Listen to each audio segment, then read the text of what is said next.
50 ലക്ഷത്തിന്റെ ചെക്ക് മുന്നിൽ വെച്ച് ആർക്കെങ്കിലും ഉറക്കം വരുമോ? ആർക്കും വരില്ല. മനുഷ്യന്മാർക്ക് ഉറക്കം വരില്ല. കാരണം എന്താ? ഞാൻ പറയുന്ന സമയത്ത് തന്നെ നിങ്ങൾ എക്സൈറ്റ്മെന്റ് വെക്കും. വാങ്ങുന്നത് ഞാനാ. എന്നാലും അല്ലേ അങ്ങനെ ഒരു എക്സൈറ്റ്മെന്റ് സ്വാഭാവികമാണല്ലേ. നമ്മൾ ഉറക്കം നഷ്ടപ്പെടുന്നുണ്ട്. പല അധ്യാപകരും നിങ്ങൾ ചോദിച്ചു നോക്കും, ഇങ്ങനെ ഒരു അധ്യാപകൻ ഇന്ന് ഇവിടെ വന്ന് വേദിയിൽ വന്ന് പ്രസംഗിച്ചിട്ടുണ്ടായിരുന്നു, അവരെന്താ പറയാന്നറിയോ? അവന് ചെറിയ എന്തോ ഒരു പ്രശ്നം ഉണ്ടാവും. പക്ഷെ ഞാൻ നിങ്ങളോട് പറയാൻ ആഗ്രഹിക്കുന്നു, പ്രിൻസ് എന്ന് പറയുന്ന വ്യക്തി ഇനി ഒരു ജന്മം ജനിച്ച് ഗവൺമെന്റ് സർവീസ് ചെയ്താൽ സമ്പാദിക്കാൻ പറ്റാവുന്ന എമൗണ്ട് സമ്പാദിച്ചിട്ടാണ് ഇവിടെ നിന്ന് സംസാരിക്കുന്നത്.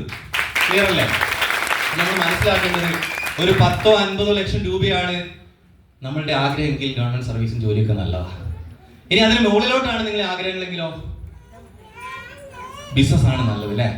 ഇവിടെ നമ്മൾ ലക്ഷങ്ങൾ മുടക്കി വന്നയാളൊന്നല്ല. ഞാൻ എന്തോ 10-20 രൂപയ്ക്ക് സാധനം വാങ്ങി അല്ലേ? ആ 20,000 രൂപേന്റെ 10 ഇരട്ടി എന്ന് പറഞ്ഞാൽ എത്രയാ?